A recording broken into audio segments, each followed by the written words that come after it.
Aitäh teie olulise töö eest ning samuti teiste kolleegide töö eest kohalikus omavalitsuses. Ja kohalike omavalitsuste juhtide eest. Sõbrad nii riigist kui ka välismaalt. Mul on hea meel teid kõiki siin näha. Tegude ja eelarvete kaudu. Meie valitsuses määrame riikliku poliitika. Teie igas asulas, igas linnas tunnete vajadusi ja tunnete oma elanikke paremini kui meie kõik. Te kohtate neid tänaval, asutustes, koolides, kriisitugikeskustes, elukohtades, kriisistaapides, kauplustes, linnaosades. Te teate väga hästi, mis on kiireloomuline, mis puudub, mis teeb haiget. Ja ma õppisin, et teil on imelised viisid, kuidas seda mulle ja mu kolleegidest ministritele selgitada. Te teete seda imeliselt ja sellepärast töötamegi teiega kõrvuti ja teie kaudu. Viimastel aastatel oleme juhtinud algatusi valitsuse pädevuste laiendamiseks, monituste üleandmiseks kohalikele omavalitsustele. Me oleme sellest alati rääkinud. Täna me teeme seda. Nüüd teen otsuseid suurlinna piirkondade omavalitsuste kohta, lihtsalt andes võimu teile üle ja nii see peabki olema. Ressursid, mida me teile üle anname. Jõuame lapse juurde, lasteaias või klassiruumis, ettevõtte omaniku juurde, reservväelase juurde, kes naaseb koju, pere juurde, kes pidi ajutiselt ümber asuma. Ja olen olnud teiega mitmetel juhtudel ja erinevatel puhkudel, kui pidime tegelema evakuatsiooni ja taastamisega. Te olite imelised ja valitsusasutused, kes selle eest vastutavad, tegid suurepärast tööd. Ma võtan mütsi maha. Tõstan teie ees mütsi maha. Aitäh teile. Just nii peabki töötama. Tugev valitsus ja tugevad võimud. Keskvalitsus ja kohalik omavalitsus tegutsevad koos. Muidugi oli sellel veelgi suurem tähtsus kogu iseseisvussõja jooksul, mis oli meie ajaloo pikim sõda. Meie kangelaslikud sõdalased. Millised kangelased neil on? Tõesti, millised kangelased? Tegutsevad väsimatult võitluse esirinnas ja meie koos tegutseme väsimatult tsiviilrindel. Teid linnapead ja ametivõimud kutsuti üles tagama töö jätkumisega tule all ja te saite sellega hakkama. Te avasite hädaabikeskused, kuulasite inimeste muresid, teid kutsuti lahendama kiireloomulisi probleeme. Eriti, nagu ma ütlesin, kohtades, kus majad said pihta, mõnikord said kannatada terved linnaosad. See ei peatanud teid. Ma nägin teie energiat ja hoolivust ning koostööd kõigi ametiasutustega. Seda on märgatud ka maailmas. Liidrid küsisid minult selle kohta. Nad ütlesid, kuidas te seda suudate? Ma ütlesin, meil on imeline rahvas, juhtkond, kes töötab. Kõigepealt tänan teid selle eest. Samas tahaksin öelda midagi enda ja oma valitsuse kolleegide poliitika kohta. See poliitika toetub, see põhineb ja see põhineb kahel sambal, julgeolekul ja jõukusel. Riigi julgeolek on tähtsam kui miski muu. Ja julgeolekut ei saavutata sõnade või tühjade avaldustega. Julgeolek saavutatakse jõu ja otsusekindlusega, järgides ainult üht reeglit. Kas te teate, mis see reegel on? Meie esivanemad teadsid, mis see oli. Kes tõuseb sinu vastu, et sind tappa? Tõuse sina esimesena, et teda tappa.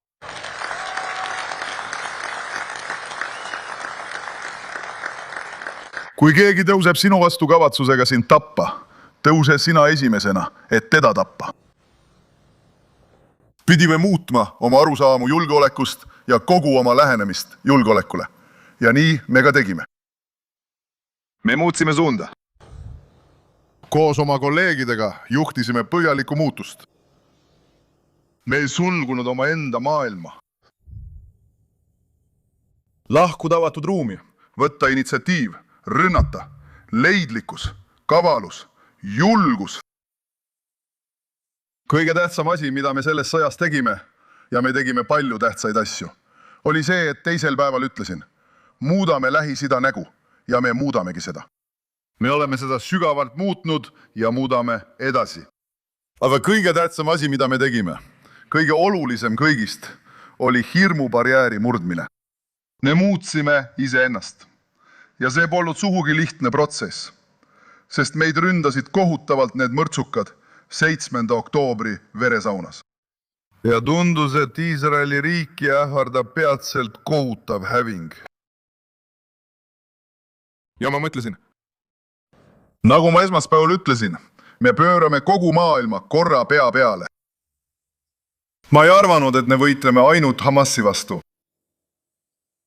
Ma arvasin, et me võitleme Iraani ja tema esindajate vastu, Iraani tellija vastu ning et sellega tuleb tegeleda samm-sammult. Umbes nagu päripäeva liikudes. Ja seepärast alustasimegi Hamasist. Ja see oli raske, sest koos Aloniga oli seal veel sadu meie kodanikke, meie rahvast, teiste riikide kodanikke, kellest mõned on siin esindatud suursaadikute kaudu. Tervitused teile. Pidime nad päästma. Ja siis nad ütlesid mulle järgmist. Kuula nüüd seda, mida ma sulle räägin. Mulle ütlesid inimesed, kes nüüd tulevad meid külastama. Nad ütlesid mulle, peaminister. Peatu kohe praegu. Palun peatu. Ära sisene Rafasse. Teeme kokkuleppe, ära loobu Philadelphia koridorist. Teeme kokkuleppe, lahkume Gaza sektorist. Meile ei jää Gaza sektorist midagi. Me saame pantvangid tagasi. See saab olema võit. Esitame seda võiduna. Ma mäletan neid sõnu. Esitame seda võiduna. Nad oskavad asju väga hästi enda kasuks esitada. Aamen. Ja ma ütlesin talle. Kui me rahvasse ei sisene, kas me ei suuda takistada Hamasi tulevast taasrelvastumist? Ja nad küsisid minult, aga mis saab röövitud inimestest? Ma ütlesin, mis neist? Me vabastame nad. Ja me tegutsesime. Kui me ävardasime Gazasse siseneda ja sisenesimegi Gazasse, oldi ka sellele vastu. Ja me tõime kõik tagasi koju, isegi viimase neist, isegi Rani Gabriel, Iisraeli kangelane ja kõik teised. Uskumatu saavutus, kuid nad nõustuksid ainult täieliku tagasitõmbumisega. Nii et täna kontrollime peaaegu 70% Gaza sektorist ja lämmatame Hamasi ja oleme viimased neist kõrvaldanud. On veresauna arhitekte.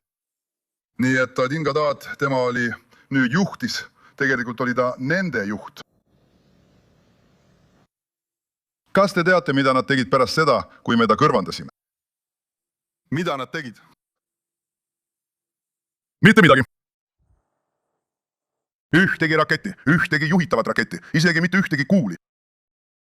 See on tõsi, Hamas on seal ikka veel. Sellega tegeleme ka meie. Aga see on vaevu midagi enamat kui Gaza lahkumine. Nii et inimesed, kes ütlesid meile põhimõtteliselt, et leppige Jumalaga, ütlevad neile täna, aga te ei saavutanud 100%, vaid ainult 80 või 90. Ja mis oleks juhtunud, kui ma oleksin neid nõuandeid järginud? Meil oleksid ikka veel olnud Ranie, Deif ja Sinvar. Ja muidugi, me ei oleks jätkanud Liibanoni suunas.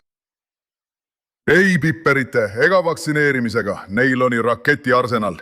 150 000 raketti ja juhitavaid rakette. See on 150. Suurim rakettide ja juhitavate rakettide koondumine maailmas on suunatud meie linnadele, suunatud sellele kohale. Mitte ainult põhja poole. Ja täna jäi neile 8%. See on ikka veel palju. Veel on palju teha. Aga kui ma oleksin kuulanud nende inimeste nõuandeid, kes ütlevad meile, et me ei saavuta eesmärke 100% ulatuses. Kas me oleksime saanud need 100 kätte, koos Nasrallahka ja koos kogu nende juhtkonnaga ja kõigega muuga? Ei, ma ei oleks selleks valmis. Siis sisenesime Liibanoni territooriumile. Ja meil õnnestus kõrvaldada Nasrallah. Me kõrvaldasime praktiliselt kogu tema juhtkonna. Ja me kõrvaldasime veel palju teisi terroriste. Peaaegu 10 000. Kui ma ütlen, et me kõrvaldasime, siis teadke, see on valitsuse poliitika. See on minu ja mu kolleegide teadlik poliitika. Ja samuti tänu meie võitlejatele, meie komandöridele. Ilma nendeta ei juhtuks midagi. Ja see on tänu teile, teie vastupanule ja teie jõule. Nüüd tulevad nad meile õpetusi jagama. Aga Liibanonis on endiselt Hezbollah. See on tõsi. Aga seal on veel üks asi. Täna on seal turvatsoon, mis ei luba Hezbollahal ega nende jäänustel Galileasse tungida, sest see oligi plaan. Ja kogu selle maa-aluse infrastruktuuri me likvideerime. Ma olin seal, olin Lõuna-Liibanonis, nägin seda. See on uskumatu, see on lihtsalt teistsugune. Ja meil on veel tööd teha, eriti selles, mida ma nimetan Manhattani projektiks. Meist saavad esimesed maailmas, kes lahendavad naftadroonide probleemi. See on ülemaailmne probleem, aga meie lahendame seda. Aga te ei ole seda 100% lahendanud. Olgu, ma saan aru, aga me oleme juba teel. Ja kui me oleksime järginud teie soovitust rahvas peatuda, poleks me saanud mitte midagi. Täielik null, mitte midagi. Ma ei tea isegi, kui palju erinevaid keeli siin räägitakse. Null. See lihtsalt ei ole meie moodi. Ja siis jätkasime Süüria kaudu. Ka siin öeldi meile konkreetselt, et me ei tohiks sisse minna. Et see poleks mõistlik ega arukas tegu. Seda öeldi, ma ei tea, kuidagi kõhklevat. Aga me läksime sisse kogu oma jõuga ja me päästsime ka. Meie truusivennad, tervitan neid. Kaitseme truusivendi, ei jäta neid maha. Kaitsesime ja kaitseme ka edaspidi. Mõirgamine või õigemini rahvas nagu lõvi. Valisin selle nime. Rahvas tõuseb üles nagu lõvi. Õige. Sest meil on lõvide rahvas ja lõvide armee. Ja ma ütlesin neile, minge sisse, lähme kogu jõuga sisse. Ma ütlesin seda ka president Trumpile, 2 presidendile, kõigepealt Bidenile, kui nad mulle ütlesid, ärge minge rahvasse. Teate, miks nad ütlesid, ärge minge rahvasse? Sest Ameerika Ühendriikide president ütleb, et ta lõpetab relvade tarnimise. Ma ütlesin, ma austan teda väga ja ta tuli ka sõja alguses siia, aga meil pole valikut. Me läheme sisse ja kui vaja, siis võitleme kas või paljaste kätega. Sest on hetki, kui tuleb osata öelda isegi Ameerika Ühendriikide presidendile, mille eest me võitleme. Kui ma läksin president Trumpi juurde, varem, lõvi südamega, ütlesin talle. Me läheme Iraani, sest ma ei kavatsi oodata, kuni need vaenlased, kes avalikult ütlevad, et tahavad meid hävitada, teid ka muide, nagu ma ütlesin, aga meid esimesena ma ei lase sellel juhtuda. Ja sellepärast me tegutsemegi. Ma ei küsinud luba, ma lihtsalt teavitasin meie plaanist. Õnneks liitus ta lõpuks ka ise selles väga olulises tegevuses. Aga öeldi, see on võimatu, ära tee seda, ära sekku, sest Iraan tuleb ja hävitab meie linnad ning hävitab meie kodanikud ja tuhanded, kui mitte 10 000 surevad. Nii et need inimesed, kes ütlesid meile, ära mine Gazasse, ära mine Rafasse, ära mine Liibanoni, ära mine Süüriasse, ära mine Iraani. Universumi maister, ära ründa, ära paljasta nende juhtkonda. Täna tulevad nad ja ütlevad meile, aga te ei lõpetanud tööd. Need, kes ei teinud midagi, tulevad ja ütlevad meile, te ei saavutanud, 100% saite ainult 80 või 90%.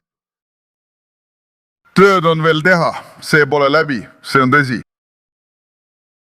Aga kes seda teeb? Kui sul pole juhtkonda. See versioon, mis on tõeliselt tõeline, mitte lihtsalt see, mida tavaliselt arutelupunktidesse lisatakse, mis on jah, tõepoolest. Kõik võimalikud reklaamiagentuurid. Kui sind testitakse koha peal, nagu meie komandöre testitakse koha peal, siis ainus tulemus, mis loeb, on tulemus ise. Ja tulemus on suurepärane. Tööd on veel teha ka Gazas, samuti Liibanonis, samuti Iraani vastu. Aga ma tahan teile öelda 2 asja.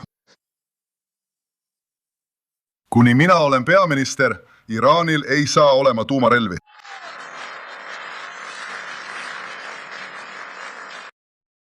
ja veel üks asi, kuni mina olen peaminister, hoiame kindlalt turvazooni Lõuna-Liibanonis. Niivõrd, kui see on vajalik põhjaosa julgeoleku tagamiseks. Ja koos oleme palju teinud ka heaolu nimel. Ma ütlesin, et julgeolek on esimene sammas. Ma rääkisin sellest veidi rohkem. Te teate miks? Sest ilma julgeolekuta ei saa me eksisteerida.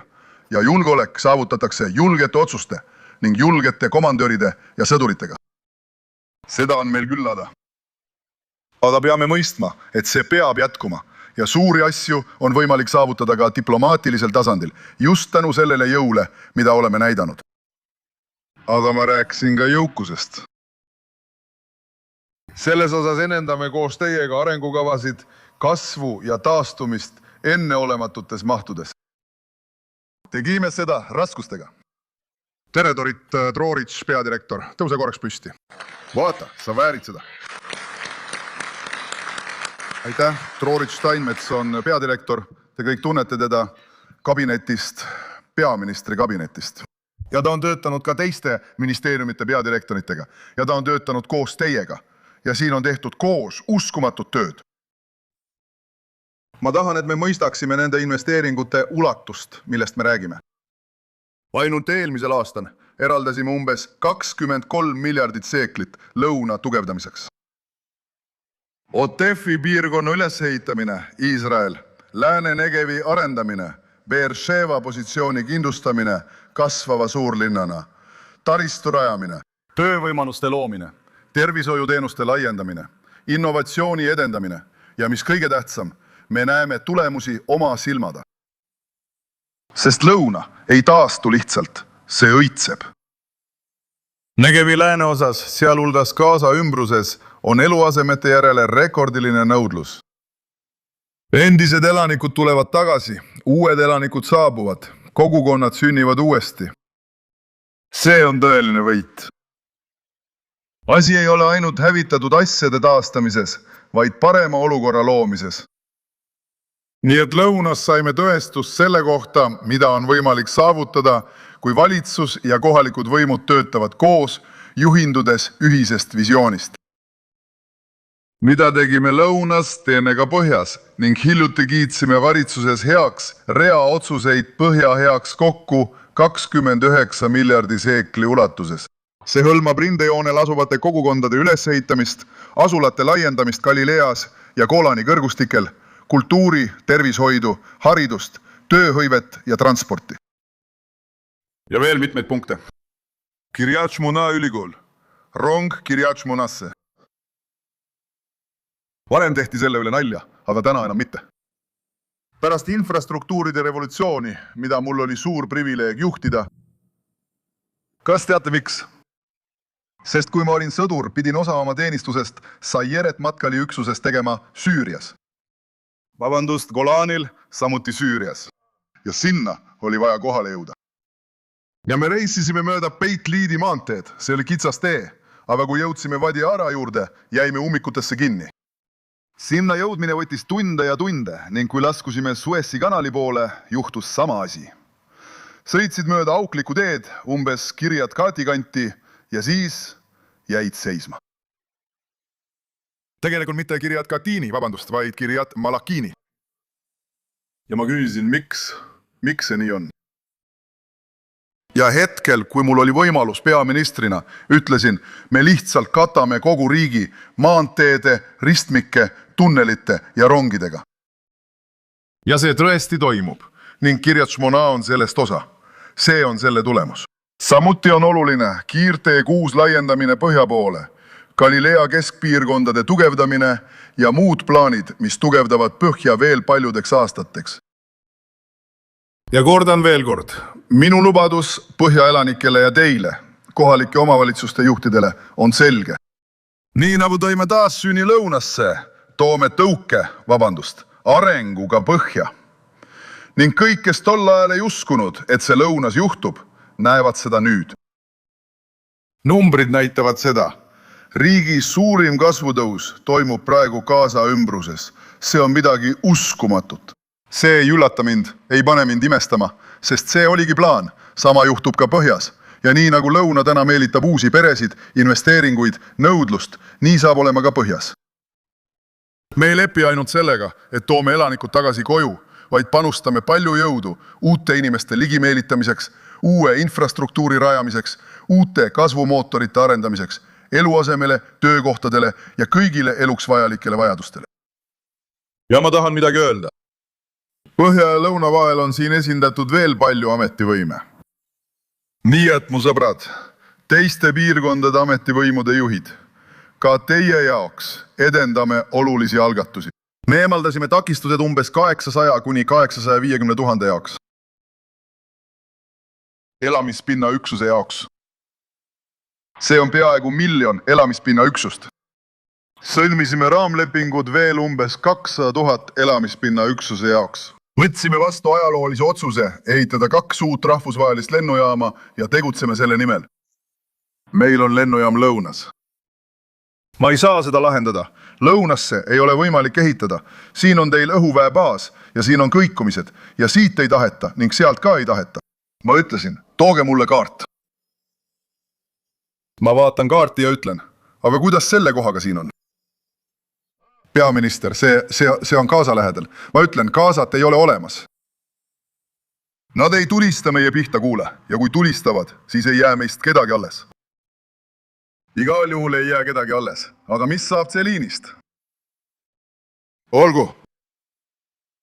Nii et nüüd ehitame Celiinis lõunavälja ja ka põhjaväli ehitatakse. Meie teeme, meie ei keeruta. Me teeme, kanname üle, koostame eelarve, arendame, ehitame koos teiega. Lisaks tugevdame Jeruusalemma, selle ümbrust, Guždani, Sharoni, Juudamaad ja Samaaria piirkonda. Idapoolne selgroog riigis oli minu juhtimise ajal seal. Me sulgeme ka selle piiri. Nii nagu minu juhtimise all sulvisime piiri Egiptusega, siis piiri Liibanoni ja seejärel Golani kõrgendikel. Kõike seda me teeme. Ja on veel teisi piirkondi, mida te väga hästi tunnete. Teie olete samuti osa sellest. Kõik tulevikutehnoloogiad, tehisintellekt, kvanttehnoloogia, kõik muud asjad, millega me töötame.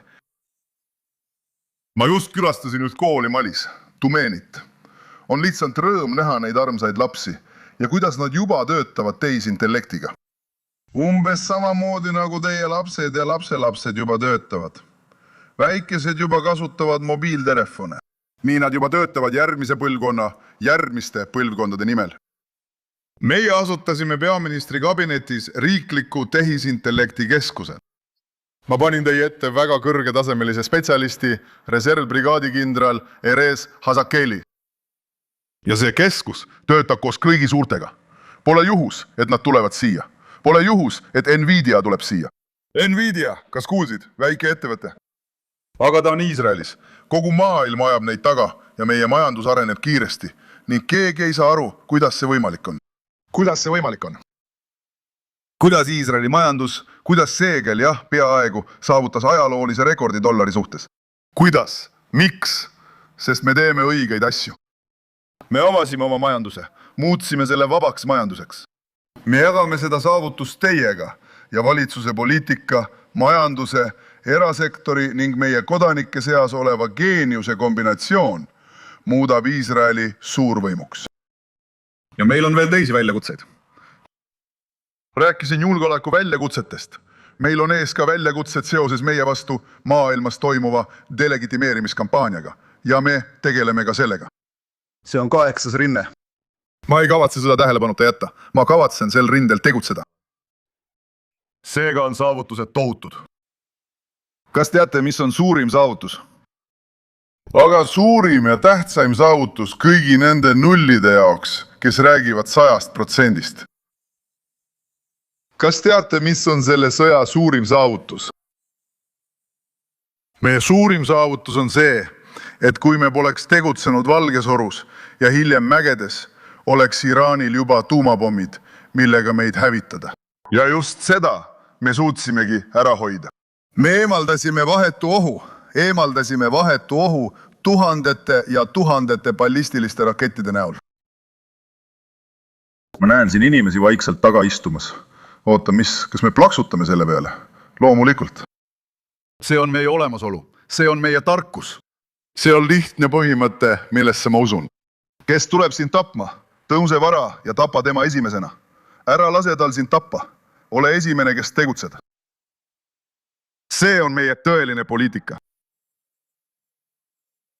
Ja me peame sellega jätkama, sest ajalugu ei peatu, väljakutsed ei lõpe.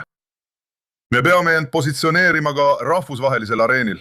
Lisaks töötama koos meie suure sõbra Ameerika Ühendriikidega, keda ma unustasin teile mainida. Me lisasime järgmise kümnendi kaitse-eelarvesse 350 miljardit seeklit. Lisandus, miks? Sest ma tahan, et Iisraeli riik oleks iseseisev. Sest ma tahan võimalikult iseseisvat maa-alust relvatööstust ja samuti laiendan meie liite. Me hoiame olemasolevaid liite ja laiendame neid, kuid enne kõike peame olema iseseisvad. Ja see ongi lihtne eesmärk. Nüüd kohtasin sõdureid Gush-Etsionis, reservväelasi, kes läbivad snaiprikursust. See on lihtsalt uskumatu neid näha. On uskumatu näha ja tunda nende võitlusvaimu.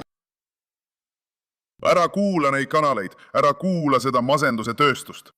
Meie oleme kuulid. Nad tulevad üle kogu riigi ja on valmis võitlema ja jätkama võitlust meie maa eest. Ja siis nad esitasid mulle ühe küsimuse. Üks neist küsis minult. Peaminister, milline on teie visioon ja mida te kujutate ette 30 aasta pärast? Ma vastasin talle. Keegi siin ei ole prohvet, kuid rahvaste elus on tõeline saatuse määrav tegur jõud. Kui sa oled tugev, tulevad nad sinu juurde, sõlmivad sinuga liite ning normaliseerimis- ja rahulepinguid. Aga kui sa oled nõrk, eriti selles piirkonnas, on sinu saatus täielikult otsustatud. Eriti kui nad kuulutavad, et just seda nad tahavadki meiega teha. 30 aasta pärast, 5 aasta pärast ja 10 aasta pärast näen ma Iisraeli, mis on tugevam kui kunagi varem, suudab end kaitsta, oma elanikke kaitsta ja oma vaenlasi lüüa. Kes tuleb sind tapma, tõuse üles ja tapa esimesena ja me oleme väga tugevad. Nii keskvalitsuses kui ka kohalikes omavalitsustes, samuti Iisraeli kaitseväes ja kõigis meie julgeolekuasutustes. Iisraeli rahvas elab ja Iisraeli igavene ei valeta. Suur tänu teile, aitäh!